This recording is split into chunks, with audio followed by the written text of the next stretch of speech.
Si vous avez une âme d'accompagnant et cherchez à vous former pour vivre de votre activité de thérapeute, alors je vous invite à découvrir aujourd'hui l'école de formation professionnelle à l'hypnose, le sponsor de cet épisode. L'école de formation professionnelle à l'hypnose vous propose une formation de 3 mois pour devenir un hypnothérapeute à l'expertise reconnue et aider hommes et femmes à transformer leur vie. Pendant la formation, qui est sous un format hybride entre le distanciel et le présentiel, l'accent est mis sur la maîtrise de l'hypnose avec un complément sur comment se vendre et développer son activité. Cette école est cofondée par Thibaut Goutier, hypnothérapeute, et Alexandre Dana, le fondateur de Live Mentor, que vous avez déjà entendu tous deux dans Métamorphose. Et spécialement pour les auditeurs de Métamorphose, l'école de formation professionnelle à l'hypnose vous offre une formation gratuite de 30 minutes pour comprendre comment devenir hypnothérapeute et vivre de cette activité confortablement. Alors rendez-vous tout de suite à l'adresse formation-professionnelle-hypnose.com ou sur le commentaire épinglé à cette vidéo pour vous inscrire.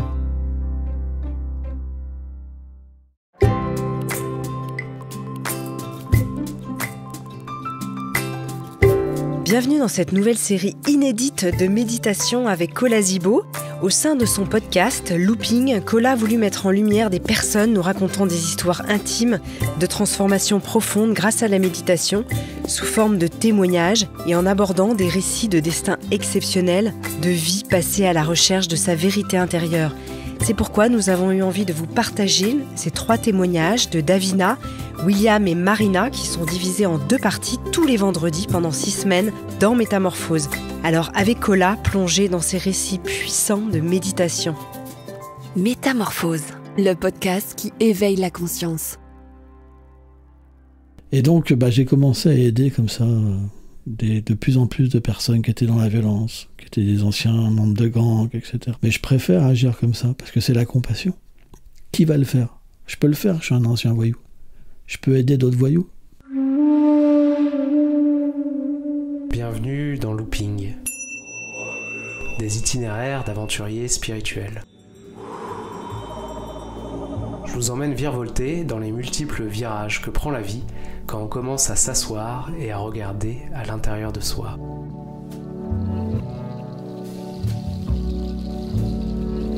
On avait laissé William la semaine dernière défait, hagard, perdu, encombré dans ses habits de skinhead trop larges pour lui et qui ne lui convenaient plus vraiment. Pour la suite de cet épisode, il va nous raconter comment, au gré de rencontres décisives et d'un chemin sinueux, il va aller en Amazonie, puis en Inde, et peu à peu embrasser un nouveau style de vie, un style de vie dédié tout entier à l'amour.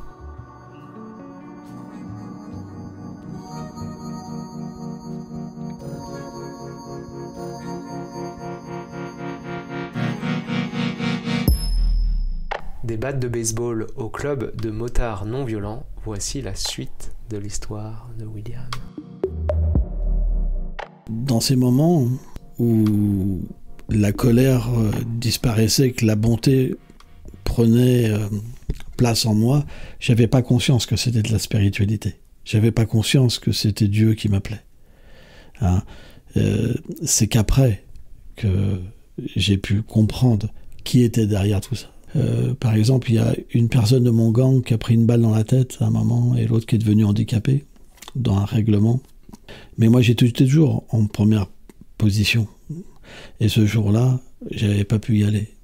Donc, j'ai réalisé que j'avais pas pris tellement de coups, j'avais donné beaucoup de coups. J'aurais dû aller en prison pour toute la vie. Et j'ai toujours été préservé. Mais cette compréhension, je n'ai pu la voir que quand véritablement j'ai été vers Dieu. À cette époque-là, je comprenais rien ce qui m'arrivait. Mais il y avait un changement qui venait et que, quelque part, que je n'étais pas conscient. C'est comme si je devais accepter quelque chose comme une destinée. Mais j'en étais pas conscient. Et c'est après qu'il y a eu cette révélation.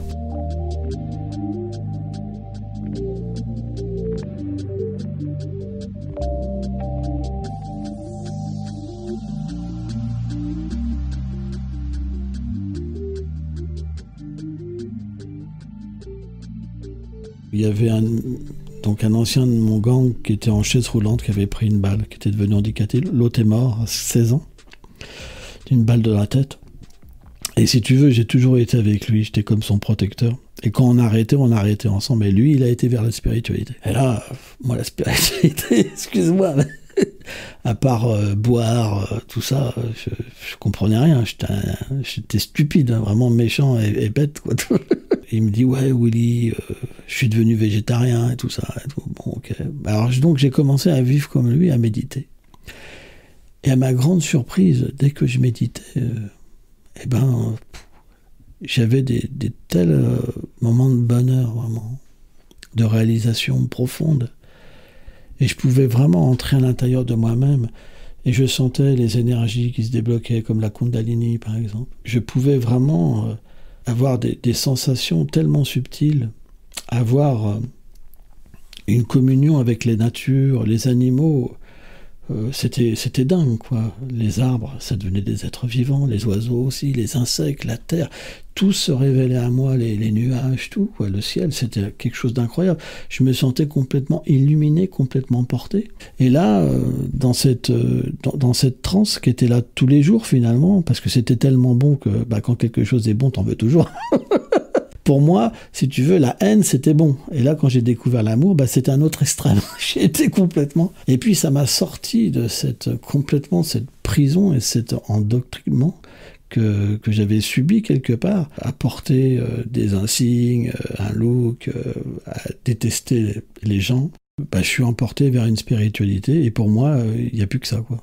Parce que c'est ce qui prédomine en moi. Mais je ressens en moi-même que l'expérience... elle vient de quelque part de vie passée. C'est trop facile. En quelques respirations, on atteint un tel niveau d'extase, quoi. Donc, ça change complètement ma vie. J'ai vraiment l'impression de découvrir un autre monde, de sortir de la prison et de redécouvrir les êtres et puis d'aimer, quoi. Après, je pars en Guyane. Et la Guyane, pour moi, c'est une expérience forte parce que c'est l'Amazonie. Il y a beaucoup de choses qui sont restées pures, quoi, vierges, toi. Et là, c'est une expérience, vraiment, vraiment forte, avec une expérience de Dieu qui va m'amener vraiment à m'abandonner. Je me rappelle un jour, je voulais savoir si Dieu existait, quoi. Parce que toutes ces expériences m'amenaient à comprendre qu'il y avait quelque chose, toi. C'était tellement merveilleux, quoi. Mais je voulais vraiment un contact, comme physique, quoi. Tu sais, donc je médite comme ça. Je m'avais fait un petit temple avec des petites bougies, une petite statue de Bouddha, et puis j'invoque le Seigneur, comme ça. J'étais en Guyane, dans un appartement. Et puis là, j'ai une expérience très forte, où une énergie entre en moi, tellement grande, que tout mon corps tremble et j'ai l'impression que je vais exploser, mourir tellement que c'est fort.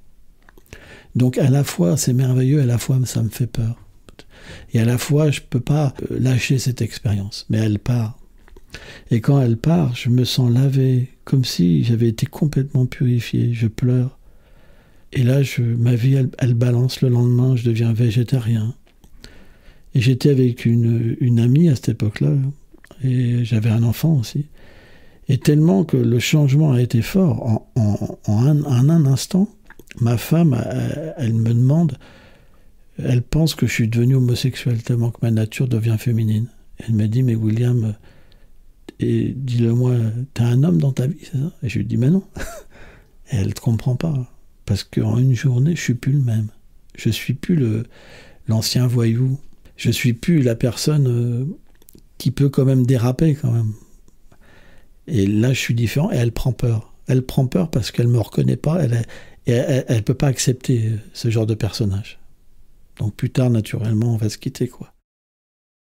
À cette époque-là, j'avais pas beaucoup de connaissances sur Dieu. La réalisation que j'ai eue, c'est que c'était une réalité, c'était tangible, et que je pouvais lui donner ma vie. Cette compassion qu'il vient habiter en moi, c'est quelque part comme sa présence, comme son désir que je me consacre et que je me donne à cette humanité. Donc j'ai ce profond désir de donner ma vie pour aider les autres. Mais vraiment, ça veut dire que l'égoïsme s'en va. Je vois plus mon enfant différent des autres enfants. L'équanimité qui vient m'habiter profondément, en fait. Je vois, en fait, comme Dieu partout, quoi. Hein, c'est très fort, quoi. Vraiment très, très fort. Quand j'étais en Inde et que j'ai accepté une voie spirituelle et une pratique particulière, après, oui, j'ai commencé à avoir des flashbacks. Et c'était quelque chose de difficile. C'est comme un linge blanc, quand tu mets une petite tache noire, ça se voit beaucoup. Et ben, de la même manière, lorsque tu purifies ton existence et que des souvenirs de scènes extrêmement violentes où finalement tu massacres des gens, quoi, viennent dans ton esprit, alors ça amène en toi un tel repentir, des larmes, et ça bouscule beaucoup, beaucoup de choses. Hein. Il y a un tel repentir. Tu as envie vraiment de te racheter, tu as envie vraiment de te donner pour réparer tous ces actes-là. C'est très, très douloureux, vraiment douloureux. Que je me souviens, c'est surtout des moments communautaires et des petits dérapages. Alors c'est pas grand-chose, cette violence-là, hein, comparé à ce que j'étais. Mais des moments où j'avais quand même des petits sursauts de violence qui revenaient. Et moi, j'avais envie d'être voilà, quelqu'un de parfait. C'est ça, la spiritualité. On a envie de devenir parfait. Hein. On a envie d'être amour. Et quand je voyais qu'il y avait ces dérapages, mais j'en pleurais toute la nuit, quoi. C'était horrible. C'était dur à vivre. Ça a été comme ça quelques années. Et à un moment, ça a complètement disparu, quoi. Avant d'aller en Inde, j'ai rencontré des communautés. Cette expérience de Dieu que j'avais eue, je pensais que moi, tout le monde l'avait. Je pensais que tout le monde était dans l'équanimité, dans l'amour. Et j'ai frappé à des portes. Waouh! Là, j'ai vu que c'était pas la vérité. Et j'ai vécu dans une communauté, à un moment, je voyais des gens qui parlaient d'amour, mais qui n'avaient pas d'amour. C'était tellement dur. Et à un moment, j'ai douté. Je me suis dit, mais est-ce que ça existe? Quelque part, ça m'a fait tellement souffrir, j'avais l'impression d'être seul, quoi. Ça a été dur. Et quand j'étais en Inde, j'ai rencontré vraiment des gens qui étaient sains, qui avaient cette expérience. Ça se sentait, ils le vivaient. Et à ce moment-là, j'ai pu me projeter, en fait, dans la spiritualité. Mais à un moment, ça a été dur. Je me rappelle, un jour, je vais prier à la mosquée de Paris. Alors bon, je n'étais pas musulman, j'avais pas fait les oblations, je savais pas comment il fallait mettre les mains, par exemple. Et le gars, il me sort avec perte et fracas, dégage, quoi, vraiment. Il me vire de la salle de temple. Et là, je lui dis, mais attends, je viens prier, quoi. Je lui ai dit, mais t'as pas honte de faire un truc comme ça, hein, c'est pas normal, toi. Ou par exemple, je vais rencontrer, je suis dans une église un jour, moi j'y capte rien, voilà l'église, les saints, il y a un tissu dessus, il y a une dame, elle me voit, elle me dit, vous êtes baptisé? Je lui fais, bah non, elle me dit, venez avec moi, je vais vous sauver. J'étais là, ok. Le trip, tu vois, elle me prend par la main, elle m'amène au pied d'un curé habillé tout en noir, et il me parle de Satan, machin, bidule. Ça a été comme ça, plein de tests, où vraiment je me suis dit, mais c'était dur, quoi. C'était dur, mais il fallait que je vive ça pour comprendre que tout le monde déjà n'est pas comme ça, mais qu'il fallait pas devenir comme ça, qu'il fallait avoir le bon respect. Dieu, c'est cette expérience que tout le monde a, mais c'est aussi une substance, c'est aussi une personne qui a différents visages et qui réciproque avec les désirs et la qualification et la conscience des êtres vivants. Donc on doit passer par ces tests, hein, par ces expériences pour pas refaire la même chose. Et ça, cette expérience-là, elle nous amène à jamais plus revenir en arrière. On peut plus. C'est pas possible. Donc à partir de là, j'ai des activités, parce que je suis dans ce monde. Mais je pourrais presque faire que chanter. Mais ça serait qu'une forme d'égoïsme quand même. Il y a la compassion qui doit être là. J'ai vécu beaucoup de temps à me repentir et à purifier mon existence. Parce que j'ai eu des moments dans ma vie, avant d'être moine, de vivre un véritable calvaire avec cette violence qui revenait me chercher. Et c'est quelque chose qui m'a fait peur. Je me retrouvais, par exemple, à marcher dans la rue. Quelqu'un me regardait et puis je pétais un câble. Je lui pétais la tête, mais d'une manière démesurée, quoi. Et c'était comme être pris par un monstre, quoi. Je ne savais pas comment m'en sortir. Et c'est vrai que quand je suis devenu un moine, ce monstre est parti. Mais je pense qu'au fond de moi-même, j'avais vraiment besoin de demander pardon. Et là, je me suis dit, mais il y a quelque chose à faire. Je peux aider les gens. Je me suis dit, il faut que je monte une association IMSA non-violence. Je me suis dit, qu'est-ce que je fais avec ? Je dois utiliser des choses dures. J'avais fait un groupe de musique, Evolskin, qui prenait des idées tellement dures et de la violence. Je me dis, mais pourquoi pas prôner l'amour maintenant avec de la musique ? Faire la même chose ? Puis à mon âge, la plupart des anciens, ils sont maintenant dans les clubs, motoclubs 1%, quoi, de bandits, quoi. Donc pourquoi je ferais pas un club pour l'amour ?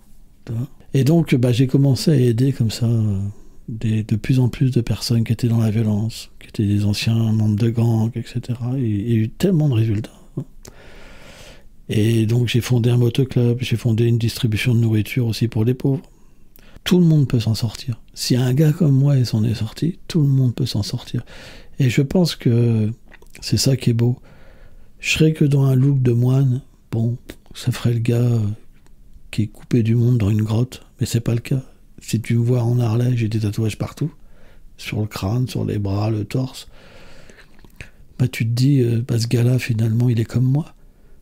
Donc je peux devenir comme ça. J'ai des religieux aujourd'hui qui me critiquent, vraiment, qui me comprennent pas. Mais je m'en moque. Je savais très bien qu'ils allaient me critiquer. Mais je préfère agir comme ça, parce que c'est la compassion. Qui va le faire ? Je peux le faire, je suis un ancien voyou. Je peux aider d'autres voyous. Par exemple, si tu fumes des cigarettes, je te dis d'arrêter, que moi je fume, ça n'a pas de sens. De la même manière, quand tu rencontres un voyou, si tu n'as pas été voyou, il te capte pas, il te comprend pas. Tu peux pas ressentir ce qu'il vit. Mais on doit donner des outils, comme de la méditation neutre, des façons de pouvoir engager sa vie d'une manière positive, pour qu'ils puissent par eux-mêmes sortir de cette violence, avoir l'expérience de l'amour. Et quand tu revois des gens, parfois, ils règlent leur compte après, 30 ans après, quoi. Et puis toi, t'es non-violent, puis t'as complètement changé, et puis ils se moquent de toi. Faut tolérer. Il y a la théorie, la mise en pratique. Ça fait partie de la mise en pratique. C'est des gars qui m'auraient jamais fait quoi que ce soit à l'époque. Mais là, ils règlent leur compte, quoi. Donc ça peut arriver, comme d'autres expériences aussi. Là, il y a peut-être 4-5 ans, je vois un Martiniquais, donc la peau foncée, et puis je le reconnais, je dis tiens, on dirait telle personne, je sors, c'est un ancien gars de mon gang, quoi. Et je dis tiens, qu'est-ce que tu fais là ? Écoute, j'ai appris que t'étais là et tout. Puis on s'assoit, puis il me prend la main, et puis il commence à pleurer et tout. Et il me dit, tu sais, c'est tellement dur, pourquoi on a fait tout ça et tout. Ça m'est arrivé de rencontrer des gens d'avant, c'était une expérience assez négative, mais qui était positive dans le sens que tu pouvais véritablement voir qu'il y a un changement dans ta vie. Quelqu'un t'agresse, quelqu'un te moque de toi devant 30-40 personnes, ça ne te touche même pas. Et t'es simplement plein de bonté et d'amour, quoi. Et puis t'as ceux que tu rencontres et qui sont encore marqués par le passé, quoi. Et qui sont traumatisés, quoi. Et qui s'en sortent pas, quoi. Et tu deviens vraiment un frère, un pansement, et un espoir pour eux, quoi. Et c'est très beau, quoi.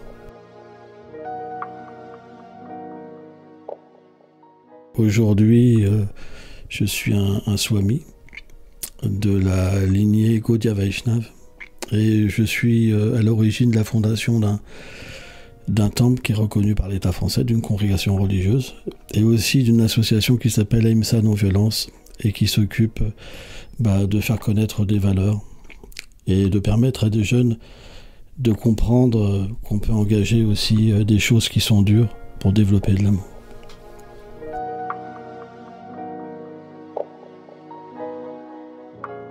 Voilà, c'était l'histoire de William. On a enregistré cet épisode dans le centre qu'il a patiemment construit au fil des années près de Rouen et où il a eu la gentillesse de m'accueillir. Vous retrouverez toutes les informations sur ces nombreuses activités sur la page de Looping et dans la description de ce podcast.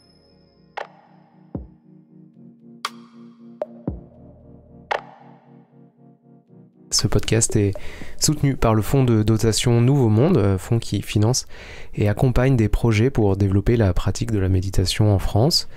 Ce podcast est diffusé sur l'application de méditation Mind si ça vous intéresse, sur Métamorphose et ainsi que sur la chaîne de Looping où vous trouverez aussi des épisodes bonus.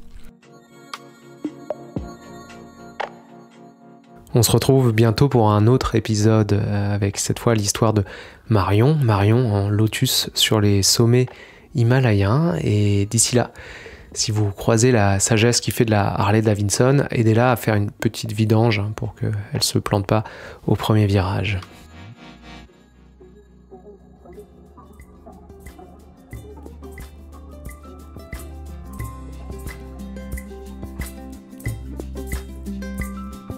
Si vous avez aimé ce podcast, n'hésitez pas à lui donner 5 étoiles sur Deezer et surtout abonnez-vous gratuitement sur votre plateforme préférée pour ne manquer aucun épisode. Découvrez mes invités en avant-première sur Instagram à l'adresse Métamorphose Podcast et abonnez-vous aussi gratuitement dès maintenant à la newsletter Métamorphose pour être au courant de nos conférences, ateliers et de nos dernières actualités.